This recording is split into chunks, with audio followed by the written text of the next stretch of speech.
What's up, everybody, and welcome back to Fireside Giants. I'm your host, Anthony Rivardo, not joined by my co-host, Alex Wilson, today, but for good reason. Everyone, go down in the comment section, wish him a big congratulations. He's getting married today. Yes, Alex Wilson is a married man after today, so wish him some congrats down below in the comment section. But today, we are talking New York Giants football and why I feel they are primed for a big step forward in 2023. Now, we all know the New York Giants had their best season in over a decade in 2022. They went 9-7-1, not their best record in over a decade, but best results. Made it to the postseason and won their first playoff game since Super Bowl 46 in 2012. The decade-long drought of playoff wins finally came to a close. Brian Daboll was awarded with AP NFL Coach of the Year, and the future looks ultra bright for the New York Giants. But I believe they're just getting started. Listen, 2022, great year for Brian Daboll as a rookie head coach, won a playoff game. The Giants are just getting started. I expect them to be even better in 2023. And today, I'm going to dive into why I believe that, what factors I think are going to propel the New York Giants to take another big step forward this upcoming season. But before we dive into all of that, make sure to leave a like if you do enjoy this episode. Subscribe to the channel if you are new. Ring the bell so you don't miss an episode, and comment your thoughts on the topic down below in the comment section. But without further ado, let's go ahead and dive into the first reason why I think the New York Giants are primed for a big step forward in 2023. And that reason is coaching continuity, right? So here's a big concept for Daniel Jones. Having an offensive coordinator for 2 full seasons hasn't happened for him just yet. He's had a lot of change-ups at the offensive coordinator spot. Even when he came close to having one coordinator for 2 full seasons, Jason Garrett was relinquished of his duties before the end of the season. The Giants were like, no, we got to give him a second year under Garrett's scheme so he can get it down. It never came to fruition. He never got it down because, let's be honest, Garrett's scheme was just not up to the standards of a modern NFL offense. But Mike Kafka's certainly is. Mike Kafka has done an excellent job coaching Daniel Jones alongside Brian Daboll under their tutelage. Daniel Jones just had a career year, earned himself the bag, got paid 4 years, $160 million, one of the richest men in New York Giants football history. And now entering 2023, he still has his offensive coordinator. There was some concern earlier this offseason after Brian Daboll was awarded Coach of the Year. The offseason began, and his coaching staff got a lot of looks around the league. Mike Kafka made it pretty deep into head coaching interviews. He interviewed with a bunch of teams. The Texans were hot on his trail. There was a lot of teams that had interest in him. Same for Wink Martindale, who we'll dive into in just a second here. But ultimately, the Giants retained their staff and they kept continuity, not only for Daniel Jones, but for the defense as well. You know, bringing in these guys last offseason, Martindale, Kafka, they did an excellent job and they're here to stay, which is really important because, listen, a quarterback will have good success if they find the right offensive coordinator. In year 1, they'll have good success. But in year 2, once they've ironed out all the kinks, they've learned from each other what we do like, what we don't like, what works, what doesn't work, you can expect a step forward because, listen, Daniel Jones has better weapons around him, which will allow Mike Kafka to open up the offense more. He has a better understanding of the offense because he's already got a full year with it underneath his belt. And listen, I just think that Daniel Jones is getting better year by year. So I'm expecting the offense to take a pretty big step forward this year. And considering the weapons that they added, if everyone stays healthy, the Giants could have one of the best offenses in the NFL. Again, Mike Kafka keeping the continuity, building on that playbook with Brian Daboll.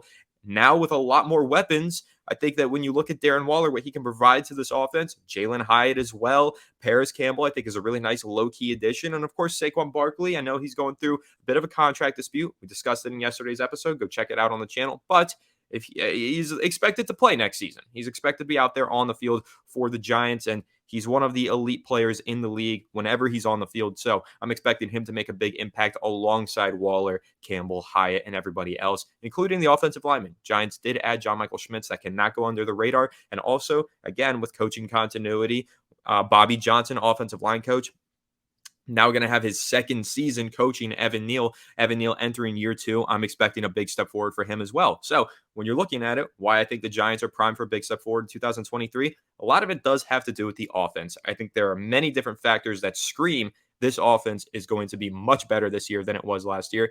And the Giants didn't have a bad offense last year. They had a pretty good offense. Now, I'm not saying it was elite. It didn't blow anybody away. It didn't blow everybody out every single week and, win every single game because of their offense. but they had a good offense and they have a young offense and they have continuity now. So going into year 2 with this offense, I'm pretty excited. But let's look at the defensive side of the ball with coaching continuity. Wink Martindale runs one of the most aggressive, blitz heavy, difficult to understand, complex defensive schemes in football. It doesn't take 1 year to just figure it out. Having that second year in the scheme is really important. If you thought the Giants defense was good last year, and I know there was times where it wasn't super good, but for the most part, it was a good defense. Now they go into year 2 under this scheme, it should be better. You have guys like Xavier McKinney who should have a more full understanding of the defense and how to operate in it and how to run it now for Xavier McKinney. And then you still have these veterans like Dexter Lawrence. Look at the breakout season that he had with Wink Martindale and Martindale's defensive coaching staff. And now he's going into his second year. He's got more comfortability, more experience in this scheme. That's how I'm feeling about all of these guys. Kayvon Thibodeau as well. The rookie season looked really good at times. Looks like he needs to probably get a little bit more used to the NFL game. But going into year 2, I'm very confident that continuity is going to make a big difference for him with Wink Martindale continuing to coach him. Azeez Ojulari, all the same. And of course, we got new additions, so I'm going to dive into in a little bit, like Deonte Banks. So I'm really excited about the continuity of this team, just maintaining everything, keeping it all the same. And listen, we all feel confident in this Giants team right now because of Brian Daboll. And if he's going to continue to steer that ship straight and have these coaches that he handpicked, then I'm going to continue to be confident in both sides of the ball from the coaching standpoint. But let's move into my second point here as to why I think the New York Giants are primed for a big step forward. I kind of hinted at it earlier, but it's that improved arsenal of weapons. Daniel Jones has struggled to have a decent supporting cast around him throughout the entirety of his career. I mean, his best wide receiver to date probably was Golden Tate in 2020, I think. Yeah, Golden Tate had a good year, but come on, that's not that's not setting the bar very high. But now he's got a guy like Darren Waller, who is truly one of the NFL's elite talents in the receiving game when he's healthy. I mean, Darren Waller, as a tight end, can line up in the slot, can line up out wide. He can do everything for your offense, brings you elite speed, 4.45 speed for a 6'6" tight end. I mean, it's not even natural. That's unnatural, dude. That's crazy for a guy that size to be able to move that way. But that's how Darren Waller has made a living in the NFL, and that's why he's one of the most elite talents in the league when he's healthy. So if he stays healthy this season, this is a weapon unlike anything that Daniel Jones has ever had the pleasure of throwing to. And then, of course, like I said, you still got Saquon Barkley in the backfield, one of the best rushers in the league. And another thing that I like, when we're talking about the improved arsenal of weapons, don't sleep on the fact that the Giants also added more talent in their backfield. Yes, Saquon Barkley, he's here. He's going to be playing this year. His future might be uncertain long term, but he's going to be playing for the Giants in 2023. I fully believe that. But behind him, they now have 5th-round rookie out of Oklahoma, Eric Gray, who I really like. And I do think he has starting qualities in the NFL. I think he could be a starter in a year's time. So why I really like that pick, because Saquon Barkley was on the field for 80% of the New York Giants snaps last season. That led the NFL for running backs. That is so unusual for a running back to play that much football in a single season. He led all running backs in that stat. Now the Giants can actually let him get off the field every now and then. Saquon Barkley, 50-yard run down the right sideline, still in the next play. No, give him a breather. Get a nice change of pace back in there. Eric Gray can do that for you. It doesn't have to be Saquon Barkley just shouldering the load, carrying the offense on his back at any point during this upcoming season, because if he gets tired, if he's banged up, we got to keep in mind Saquon does have a pretty extensive injury history. Whatever happens with Saquon, Eric Gray is a rookie that I'm really excited about and I think can actually provide really meaningful snaps to this Giants offense as early as his rookie season. So keep that in mind when you're talking about the improved arsenal of weapons, but also you got to mention the receiving core.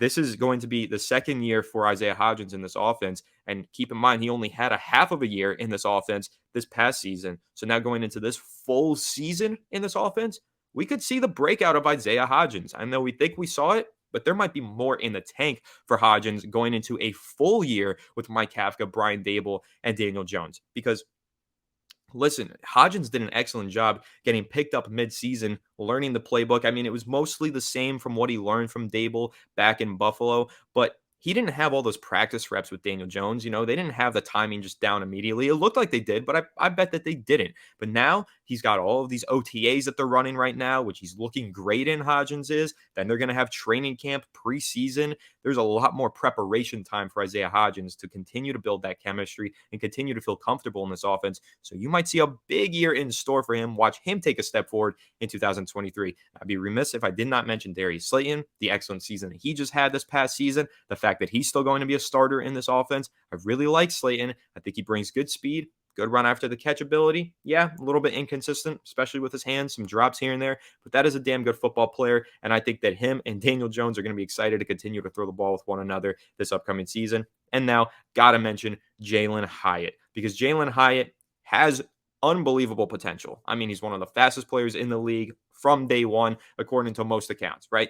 Uh, of course, Joe Shane went and watched that Alabama game where Hyatt had 5 or 6 touchdowns, whatever it was. He said it's true 4.3 speed. This guy is an elite difference maker. The Giants were willing to draft him with the 57th overall pick. They got him all the way in the 3rd round at 73. That should tell you how highly they think of him, how excited they are about this draft pick, and it should tell you that they're going to find ways to get him involved in the game plan and on the field in year one. So Hyatt, he's going to be your deep threat, your big shot, your downfield weapon. And listen, 3 plays like that in a season could change your season. 3 big-time, deep touchdown passes. Those are 3 plays that the Giants were missing last year. They didn't have a lot of deep passes downfield that resulted in points. They should have a few more of those going forward with Jalen Hyatt and the elite speed that he's going to bring to this offense. I also want to mention Daniel Bellinger's still here. Again, year 2. He was looking really good at the beginning of his season, his rookie season. Suffered an injury, very unfortunate there. Kind of took him off track for a little bit, but still a player that I'm really confident in. And again, another full season with this whole team. If he stays healthy, he could have a really good year in store. I think the Giants are going to run a lot more 12 personnel, get 2 tight ends on the field, him and Waller. And I think that this second-year player in Bellinger can be a really good one for the Giants. Now, last player that I want to mention before we move on to the next point here as to why I think the Giants are going to take a step forward. Paris Campbell. Low-key signing. It's a cheap contract. It's incentive-laden. It can go up to, I think, $7 million this year, but he has to set a bunch of career highs in like receiving yards, touchdowns, all that stuff. But don't sleep on him. Paris Campbell, a player who's had a pretty extensive injury history. He's had a tough time staying on the field, but last year he was on the field. I think he put up over 700 yards, career high in touchdowns. Looked like a really good player for the Indianapolis Colts and a perfect scheme fit for the Giants. So if he's in this offense, I think he could do some really big things this upcoming season if he stays healthy. And I know I just said he was the last player I was going to mention, but he's not. Wan'Dale Robinson, don't sleep on him. Don't forget about him. He looked really, really good in that game before he got injured. He had 100 receiving yards in the first half. I think that was against Detroit or Baltimore, one of the two. Went down with the injury. Really unfortunate because he looked like he was finally starting to come on and starting to look like the player that the Giants wanted him to be. More than just a gadget, but a true shifty slot receiver who could kind of do a lot of things at those first 2 levels of a defense. So Wan'Dale Robinson, don't sleep on him. That's a lot of receivers that the Giants have. Sure, they're still missing that WR1, and I know a lot of you fans want Hopkins, but that's a pretty good group of guys right there. I mean, wide receiver 1, you're looking at, if you're not looking at Waller in that way, you're talking about Hodgins, Slayton, Campbell, Robinson. That's a lot of good guys out there who are going to be catching the football from Daniel Jones. So I'm excited about that, combined with Saquon, combined with Waller. Should be a good year for the Giants offense. But let's move on to the third and final reason that I'm going to bring up as to why I think the Giants are primed for a big step forward this year. And that's because they improved at every level of their defense. Defensive line, A'Shaun Robinson, Raheem Nunez-Roche, they are both going to be big impact players for stopping the run for this New York Giants defense. They needed depth on that defensive line. They needed to upgrade the talent at that spot. They got 2 quality starters. Robinson's probably going to start most games for the Giants on the D-line. Nunez-Roche's going to mix in there with Robinson as Robinson, aging veteran. Both of them are veteran guys, but both of them are very high quality and very capable guys. So they really improved that defensive line that was already great because they got Dexter Lawrence and they got Leonard Williams, but they just needed that third piece in there. And I think they found it with this rotation that they're building with Robinson and Roche's. And now, again, we could see Jordan Riley, 6th-round pick out of Oregon. Maybe he also rotates in there. I don't know, but the Giants definitely added depth to their defensive line. They upgraded there. And then you look at the second level of this defense, and yes, they absolutely upgraded with Bobby Okereke. We interviewed him on the channel. If you somehow missed that, again, go back, just search Bobby Okereke, Fireside Giants. You will find it. Great interview with the guy, real stand-up guy and somebody that we're really excited in, more excited in now after interviewing him and hearing how he views himself, what kind of playing style he's bringing to the team. And what he described himself is a sideline-to-sideline linebacker who can make an impact in both the run and the passing game. And that's music to our ears, right, Giants fans? We haven't had a linebacker of Okereke's talents in a very, very long time. But Okereke is going to step in here instantly upgrade the second level of this defense. Now, could they afford to add a bit more depth at the pass rushing, spot on the edge? Could they afford to add another linebacker behind Okereke? Sure, yeah, I think that they could, but don't sleep on Darian Beavers, Micah McFadden. Maybe these guys take big steps forward in their second year under Wink Martindale. Of course, Beavers playing with a big chip on his shoulder after missing his rookie season. I think that there might be someone who emerges there as linebacker two for the Giants, but Okereke, he's just going to be a big upgrade for this team no matter what at that linebacker spot. So the second level is upgraded. And the third level of the defense, we all know, got a massive upgrade. And in the first round of the 2023 NFL draft with Deonte Banks, because Deonte Banks has the potential to be a true number one cornerback. And he's going to be serving as a number two corner opposite of Adoree Jackson on the outside. Jackson today at OTAs was coaching him up on the side, being a bit of a mentor for him, described Logan Ryan in Tennessee and how he was a mentor for Jackson. Jackson wants to do the same for Banks. I've got a lot of confidence in Deonte Banks, guys. I think he's going to be a damn good player for the Giants. Maybe he'll struggle in year one. A lot of rookie cornerbacks do have their struggles. Others burst onto the scene rather quickly, like Sauce Gardner. I'm not saying those are my expectations for Banks, but I do think Banks will be a good contributor for the Giants in year one and long term. I'm really excited about him. So you look at it from that perspective. Take a look at this, guys. All these 3 points, just to summarize. The Giants kept their coaching staff, which was excellent last year. They added a ton of weapons for Daniel Jones to play with on offense, and then they upgraded at all three levels of their defense this offseason. 2023, I'm not saying set your expectations to the moon. Don't expect the Giants to be Super Bowl contenders, but you could raise them a little bit. You can expect that they're going to be a postseason team, and if they're not, it's a disappointment because they just built a good roster. They've got a great staff. This is a team that should, in theory, make the playoffs. Now, everything always looks better on paper than it does in play, and I know that. So the Giants might disappoint me this year, might miss the playoffs, but I don't think so. I'm confident in Brian Dable, confident in Daniel Jones right now, I'm confident in this team, and I do think that they're going to take a step forward this year. But what do you guys think? Let me know down below in the comment section. Am I crazy? Am I wrong?